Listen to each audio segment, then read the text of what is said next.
नमस्कार प्रिय भक्तगणों, आज की इस विशेष वीडियो में हम माघ मास की पवित्र शटतिला एकादशी पर चर्चा करेंगे।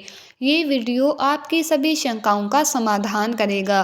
खासकर ये कि आपको व्रत कब रखना है, 24 जनवरी को या 25 जनवरी को।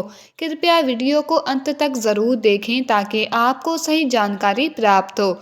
इस वीडियो में हम जानेंगे कि शटतिला एकादशी का इतना महत्व क्यों है और इसे विधि पूर्वक करने से क्या लाभ होते हैं। साथ ही वर्ष 2025 में माघ मास कृष्ण पक्ष की एकादशी के शुभ मुहूर्त, पारण का समय, व्रत के नियम, पूजन की विधि और इस दिन के विशेष कार्यों के बारे में विस्तार से चर्चा करेंगे। आपको ये भी बताएंगे कि व्रत के दौरान किन बातों का पालन करना चाहिए, किन चीज़ों का दान करना शुभ माना जाता है और किन बातों से बचना चाहिए। इसके अलावा एकादशी और द्वादशी तिथि, पूजा के लिए शुभ समय, राहुकाल, व्रत पारण का समय और हरिवासर की जानकारी भी दी जाएगी। तो भक्तों, पूरी श्रद्धा के साथ इस जानकारी को जानने के लिए अंत तक हमारे साथ बने रहें। वीडियो शुरू करने से पहले कमेंट सेक्शन में जय श्री हरि अवश्य लिखें। भगवान विष्णु की कृपा आप सभी पर सदैव बनी रहे। वीडियो को लाइक करें और MK स्टोरीज चैनल को सब्सक्राइब करना ना भूलें। प्रिय भक्तों, माघ मास के कृष्ण पक्ष में पड़ने वाली एकादशी को शटतिला एकादशी व्रत के नाम से जाना जाता है। इस दिन भगवान विष्णु, माता लक्ष्मी और श्री कृष्ण के स्वरूप का पूजन किया जाता है। ये व्रत सभी प्रकार के पापों को नष्ट करने वाला माना गया है। हर माह के कृष्ण पक्ष और शुक्ल पक्ष की एकादशी तिथि को व्रत किया जाता है और हर एकादशी का अपना विशेष महत्व होता है। इसी प्रकार माघ मास के कृष्ण पक्ष में आने वाली एकादशी व्रत का भी विशेष महत्व है। इसे एकादशी या ग्यारस के नाम से भी जाना जाता है। इस व्रत के प्रभाव से व्यक्ति के सभी प्रकार के पाप नष्ट होते हैं। इस दिन तिल स्नान, तिल उबटन, तिल हवन, तिल आहार और तिल से बने भोजन का विशेष महत्व है। साथ ही भगवान श्री कृष्ण और लक्ष्मी नारायण का पूरे विधि विधान के साथ पूजन करना चाहिए। इससे भगवान अति प्रसन्न होते हैं और भक्तों के सभी पाप नष्ट करते हैं। जो व्यक्ति इसको पूर्ण श्रद्धा और विधि से करता है, उसे वैकुंठ लोक की प्राप्ति होती है। एकादशी व्रत करने वाले के पाप और ताप समाप्त होते हैं और उनके पुण्य का उदय होता है। इसके बाद व्यक्ति को सभी प्रकार के संसारिक सुख प्राप्त होते हैं। एकादशी व्रत करने वाले लोगों को दशमी तिथि से ही नियमों का पालन शुरू कर देना चाहिए। दशमी के दिन सूर्य अस्त से पहले भोजन कर लेना चाहिए। इसके बाद दांतों को अच्छी तरह साफ करें और रात में ब्रह्मचर्य का पालन करते हुए भगवान राम का स्मरण करें और सो जाएं। एकादशी के दिन सुबह ब्रह्म मुहूर्त में उठकर नित्य क्रियाओं से निवृत्त हो जाएं। स्नान के बाद गंगा नदी का जल प्रयोग करें या यदि गंगा जल उपलब्ध ना हो तो नहाने के पानी में थोड़ा सा गंगा जल मिला लें। इस दिन तिल से स्नान और तिल का उपटन लगाने का विशेष महत्व है। तिल का उपटन लगाकर तिल के पानी से स्नान करने से अनंत गुणों की प्राप्ति होती है।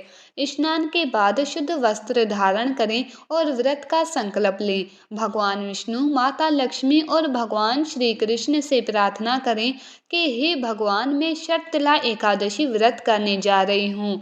कृपया मुझे आशीर्वाद प्रदान करें। मेरे सभी पाप नष्ट हों और पुण्य का उदय हो। मेरी मनोकामनाएं पूर्ण हो और मेरा व्रत सफलतापूर्वक संपन्न हो।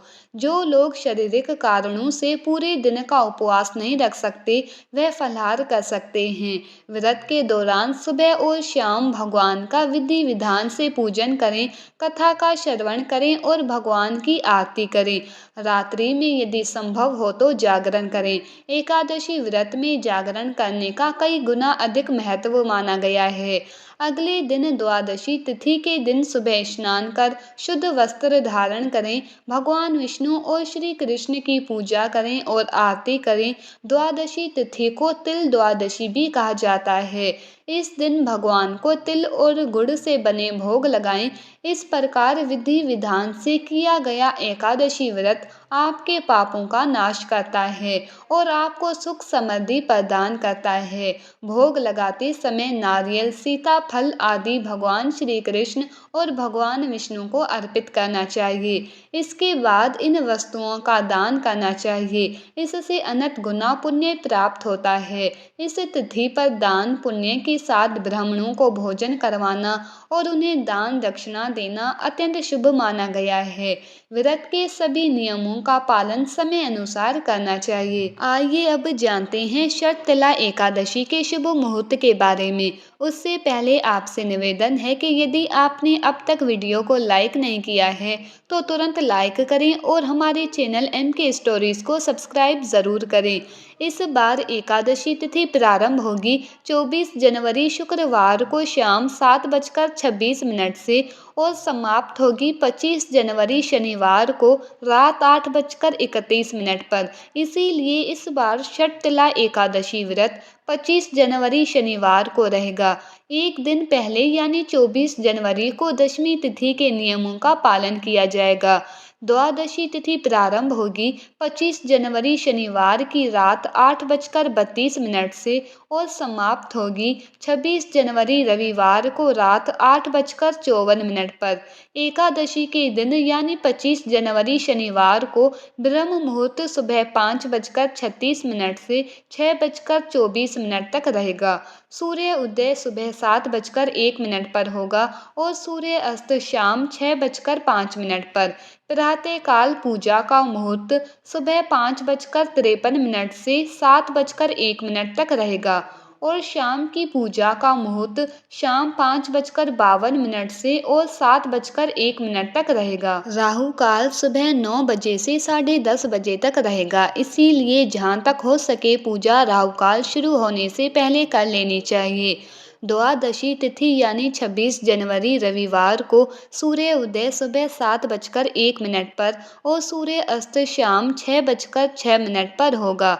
ब्रह्म मुहूर्त सुबह 5:36 से 6:24 तक रहेगा। प्रातःकाल पूजा का मुहूर्त सुबह 5:55 से 7:01 तक रहेगा। अभिजीत मुहूर्त दोपहर 12:11 से 1:01 तक रहेगा। राहु काल शाम 4:30 बजे से 6 बजे तक रहेगा। हरिवासर का समय समाप्त होगा 26 जनवरी रविवार को सुबह 2 बजे। रविवार को शुभ मुहूर्त में व्रत का पारण करें। व्रत का पारण मुहूर्त रहेगा 26 जनवरी रविवार को सुबह 7:01 से 9:05 तक। व्रत हमेशा शुभ मुहूर्त में ही खोलना चाहिए। अगर किसी कारण से सुबह व्रत का पारण ना कर पाएं तो आप दोपहर 1 बजे से 3 बजे के बीच व्रत खोल सकते हैं। शर्तला एकादशी पर तिल का 6 प्रकार से उपयोग करना विशेष रूप से शुभ माना गया है। पहला, तिल के जल से स्नान करें। दूसरा, पीसे हुए जल का उपटन लगाएं। तीसरा, तिलों का हवन करें। चौथा, तिल मिला हुआ जल पिएं। पांचवा, तिलों का दान करें। छठवां, तिल की मिठाई और व्यंजन बनाएं। व्रत का पारण तुलसी दल और जल से करें। इस दिन के भोजन का भी विशेष महत्व है। प्रसाद के रूप में तिल ग्रहण करना चाहिए। खासकर एकादशी पारण के दिन खिचड़ी खाने का विधान है। कथा के अनुसार खिचड़ी को भगवान को प्रसाद के रूप में अर्पित करने के बाद ग्रहण करना चाहिए। इसे बड़ा ही पुण्यदायक माना गया है। जो एकादशी व्रत रखते हैं उन्हें व्रत के दौरान कुछ बातों का विशेष ध्यान रखना चाहिए। किसी के प्रति क्रोध नहीं करना चाहिए। ईर्ष्या भाव नहीं रखना चाहिए। व्रत के दौरान ब्रह्मचर्य का पालन करना चाहिए। किसी से कटु शब्द नहीं बोलने चाहिए। अपने से बड़ों का सम्मान करें और महिलाओं का अपमान बिल्कुल नहीं करें। जहाँ महिलाओं का अपमान होता है वहाँ से माता लक्ष्मी रुष्ट होकर चली जाती है। इसीलिए महिलाओं का हमेशा सम्मान करना चाहिए। व्रत को पूरी श्रद्धा और भक्ति भाव के साथ धारण करें। यदि मन में श्रद्धा और विश्वास हो तो व्रत अवश्य करें। ऐसा व्रत फलदायक सिद्ध होता है। प्रभु पर विश्वास रखते हुए और पूर्ण भक्ति भाव से व्रत का पालन करें। शर्तला एकादशी के दिन तिल के दान का भी अत्यधिक महत्व है। इससे पुण्य की प्राप्ति होती है और जीवन में सकारात्मक ऊर्जा का संचार होता है। इस एकादशी व्रत में तिल के जल से स्नान करें, तिल का उपटन लगाएं, तिल का हवन करें और तिल व गुड़ मिलाकर भगवान को भोग लगाएं। इस भोग को प्रसाद के रूप में अवश्य ग्रहण करें। इससे अनंत गुणा पुण्य फलों की प्राप्ति होती है। एकादशी के दिन चावल का सेवन ना करें और तामसिक वस्तुओं का बिल्कुल भी प्रयोग ना करें। मांस, मदिरा, प्याज और लहसुन जैसी चीजें परिवार के किसी भी सदस्य को नहीं लेनी चाहिए। घर में पूर्ण स्वच्छता का ध्यान रखें। यदि परिवार में कोई मतभेद या झगड़ा हो तो इस दिन शांति और भक्तिमय वातावरण बनाए रखें। यदि महिलाएं मासिक धर्म से हो तो इस दौरान पूजन आदि का कार्य ना करें। हालांकि भगवान का स्मरण और उपवास कर सकती है, पूजन और मंत्र उच्चारण का कार्य उस समय टालें।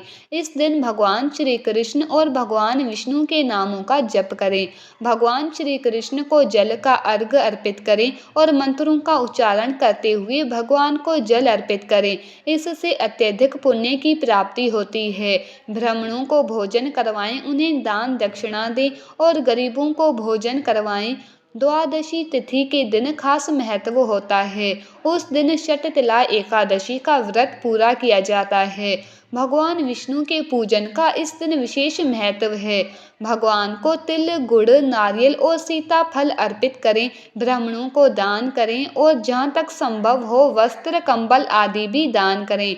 दान करने से पुण्य मिलता है और भगवान प्रसन्न होते हैं।